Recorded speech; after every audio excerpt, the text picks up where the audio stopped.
Hi there, I'm Chris for Typical of Gaming, and I've been asked by TT Combat to provide some painting tutorials for the new Rumbleslam team, Purloined Puissance. It's the latest team joining the Diamond Oasis, and I'm going to get started by painting the Wave 3 model, Raging Rostani. In this video, I'll be using these paints. Some of these paints are from my own collection, and some have been kindly provided to me by TT Combat. We're going to begin with succulent green over a grey undercoat. With this we're going to paint all of the fur areas of the model. Make sure you don't forget the tail, because I definitely didn't forget that and have to paint it afterwards. Also, don't worry about being too neat, we can cover any mistakes up later.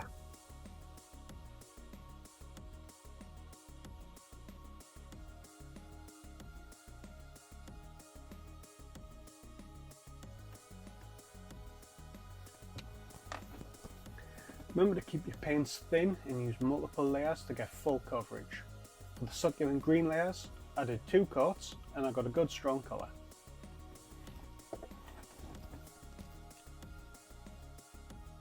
Now we'll add halfling skin to the succulent green. We want a lighter, warmer green tone, and I used 3 drops of halfling skin and added more succulent green into it until I got a tone that I liked. With this mix, we'll begin to create a fur texture. Using a series of small strokes across all of the fur areas, we can build up a realistic texture appearance. Follow the direction of the limbs. I mess up on this shoulder by painting towards the ground instead of towards the elbow, but I fix that later. This is a time-consuming process, but it's all worth it in the end.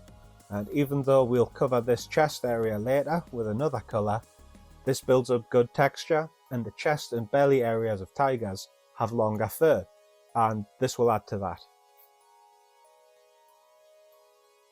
Yellow is an excellent highlight colour for green, and mixing Capri Sunshine Yellow into our previous mix will give us a very nice natural highlight for our green fur. We'll continue to use small strokes to build up texture, and we're going to be targeting areas where light would hit the fur. I like adding a second strip of this highlight colour about halfway down the muscles. It will give our fur a nice tonal shift later, like what we'd see on a tiger's fur.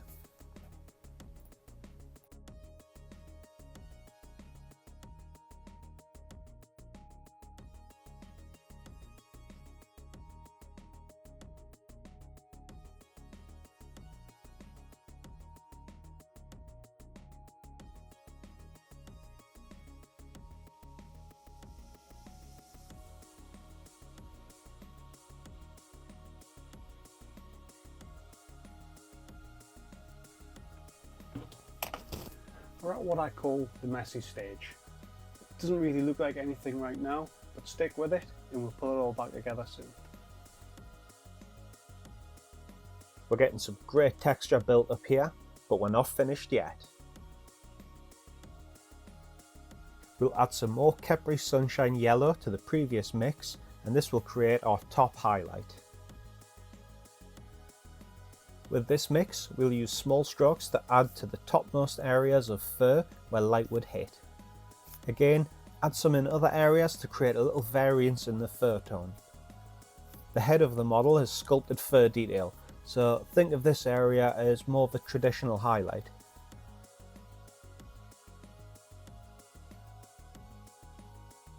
On the tail, take some liberties in where the light hits. The tail tends to be a little bit lighter on tigers.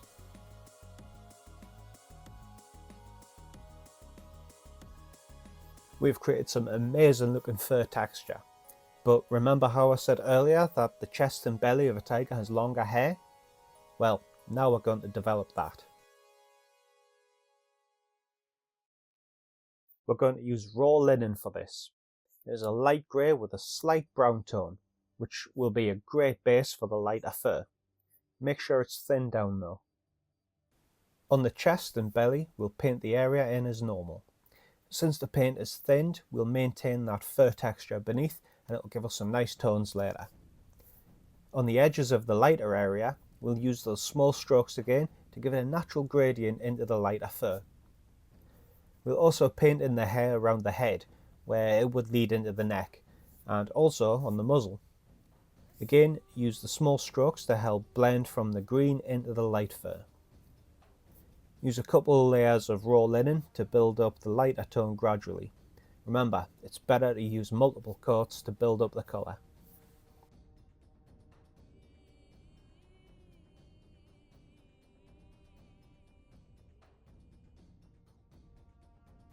Once the raw linen is dry, we can highlight these areas.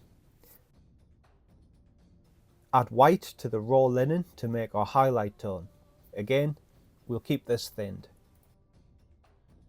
With this highlight tone, we'll use small strokes once again to build our fur texture. Focus on where light would hit the model and follow the direction of the fur. On the muzzle, you want the fur to be going from the nose to the cheeks. This lighter fur is going to get one more highlight, and this is the final highlight.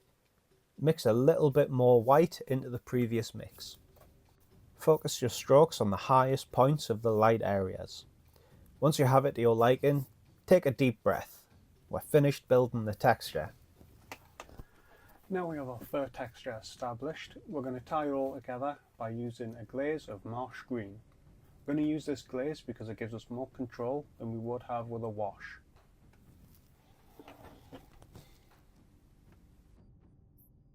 To make a glaze, we want to thin down the marsh green. I'm using thin and medium, but TT Combat also make a glaze medium, which you could use. The medium is essentially paint without the pigment, so adding more lowers how much pigment is in the mix, allowing us to make a very thin paint, which gives us more control than if we used water.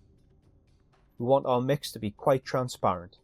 When we use glazes, where we lift off our brush, it'll leave most of the pigment. The rest of the brush stroke will essentially tint the layers below as we add more layers. We're going to glaze all of the fur on the model, including the lighter fur. This is going to tie all of the texture and tones together. Start at the top of the muscle areas and glaze into the recesses. Allow these to dry before applying the next layer. Each layer we want to start glazing closer to the recess. This will gradually tint the fur and blend it all together, and it will give us our shadow colour in the recesses.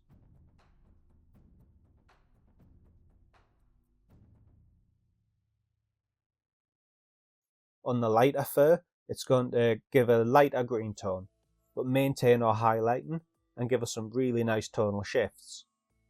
You don't need to do as many layers on these areas, just keep going until you're happy.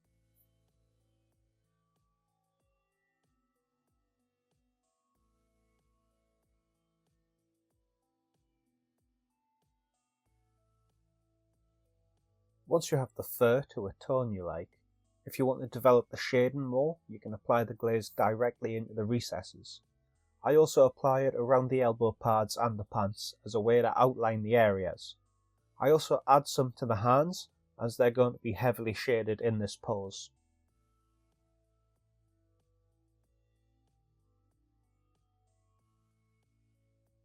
Using some thinned marsh green but not a glaze, we're going to outline tiger stripes. These don't need to be straight lines or symmetrical. I lined them in, then went back to make them more furry. I know I said before that it was the last time we'd do fur texture, but you don't need to, I just like how it looks.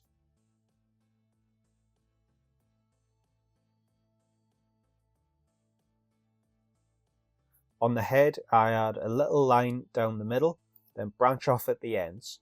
I also add one between the light fur and the green on the cheeks.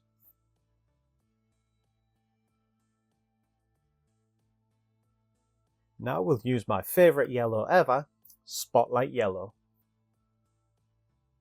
Using this yellow, we'll fill in the marsh green stripes.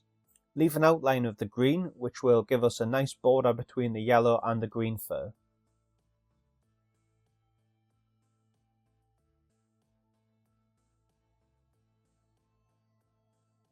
Going back to using Capri Sunshine Yellow, we can apply a highlight to the yellow stripes.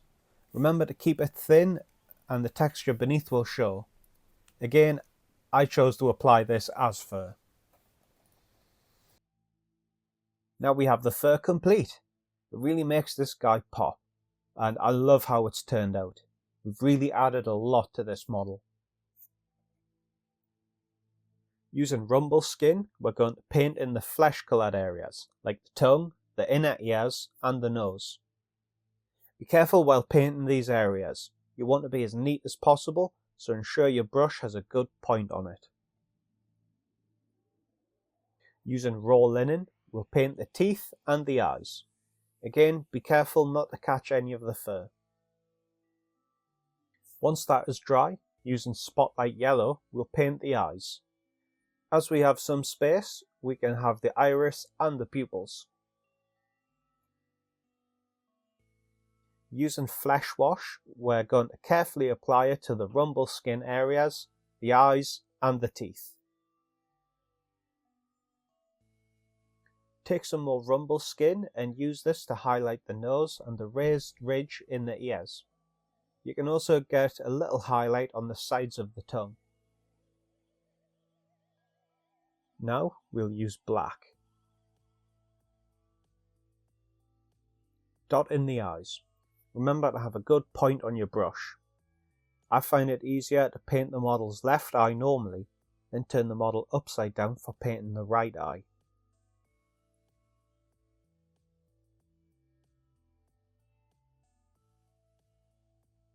We'll also line in the lips. Tigers have black lips, so thin your paint down and carefully paint the lips in. Paint the outside of the ears too. Having these painted black helps stop the ears blending into the rest of the head and helps frame the face. I also painted the claws black too. Thin down and load up your brush with Shadowling Grey. We're going to highlight the ears and the claws with Shadowling Grey. On the claws, just focus on the edge that runs down the middle of them.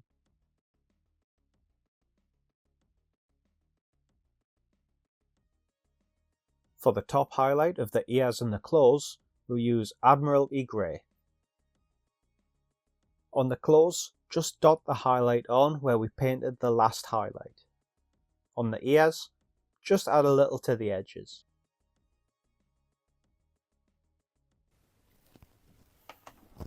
Now we've finished painting the fur and the facial features, we're going to move on to painting the cloth and the metallics.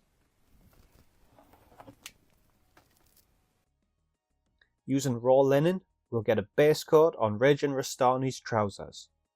Be careful while painting around the tattered edges of the trousers. Avoid getting any on the fur, and if any does get on, load the brush up with water and wipe it away.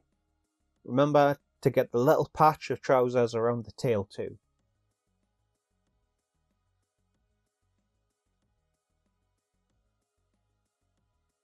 Once you have a solid colour and it is dried, we'll give the trousers a wash with Umber Wash. Try and be neat with this when you're near the fur, and try to avoid the wash pooling, because this will give us a nasty finish if it does. You can wick away any excess wash with a clean brush if it does pool up.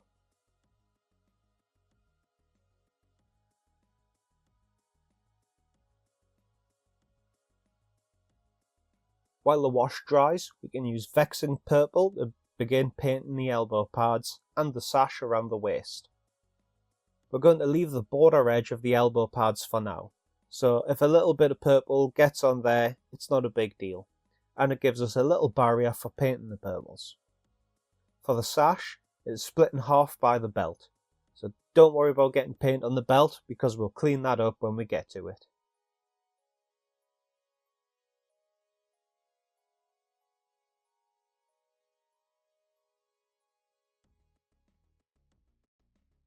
Now let's get some Capo Red on the robe. This is a lovely deep red and it will give us some nice richness to the robe, pairing well with the purple. The belt hangs down onto the robe, so again, make sure you get the little piece on the front and on the inside of the robes too. Make sure you get a good strong covering of this, so use a couple of layers.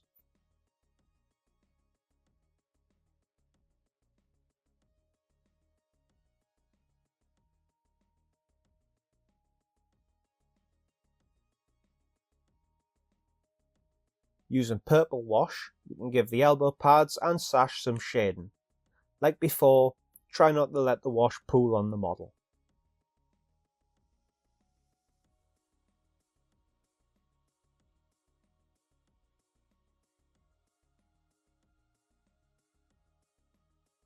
Next we'll use red wash, and we'll give the red robes some shading. Make sure you get the insides of the robes with the wash, because we want these areas to be darker. On the outside of the robes, the wash will help develop the shading in the folds and around the hanging belt. Going back to the trousers, mix raw linen with white, about a 50-50 mix. Make sure you thin this mix down. Paint towards the top of the muscles. This isn't a glaze, but the same idea is used. Painting towards where we want the stronger colour to be.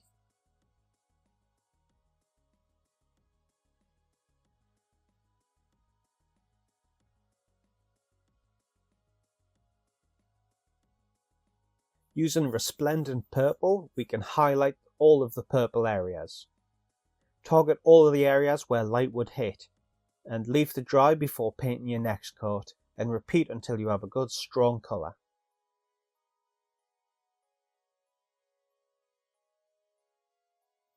Viscera Red is going to be our red highlight colour.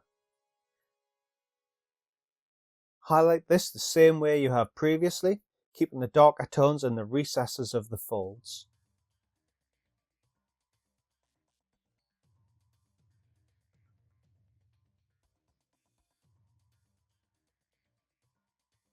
The final areas to paint are the metallics.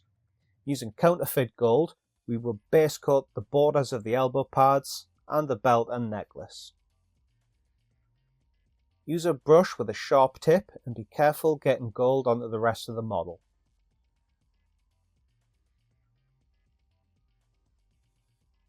I painted the borders of the pads with gold due to there being a lot of yellow on the model already. I didn't want it to get lost among that. It also gives the rich purple tone a nice pop. Use flesh wash on your golds, trust me. The red tone that they have gives the gold such a rich look. Apply this to all of the gold areas we painted and allow it to dry. Ducat gold is a lighter gold, which we'll use to re-establish the gold and provide a slight highlight. As good as flesh wash is over gold, it does dull it down a bit, so we can bring that back with some shine here. I target roughly the upper half of the gold pieces. On the arm pads I go a little bit more than half.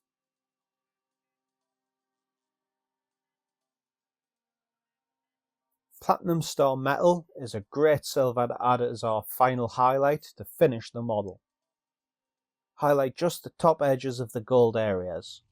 On the belt and necklace, just small dots for the very top highlight is perfect. And on the elbow pads, we can paint a little bit more, since it has more area that would catch the light.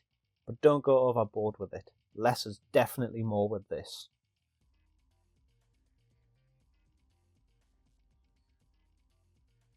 Now we've completed Raging Rostani. Let's look at how it started and compare it with the end result. That textured fur has added so much to the model and brought it to life.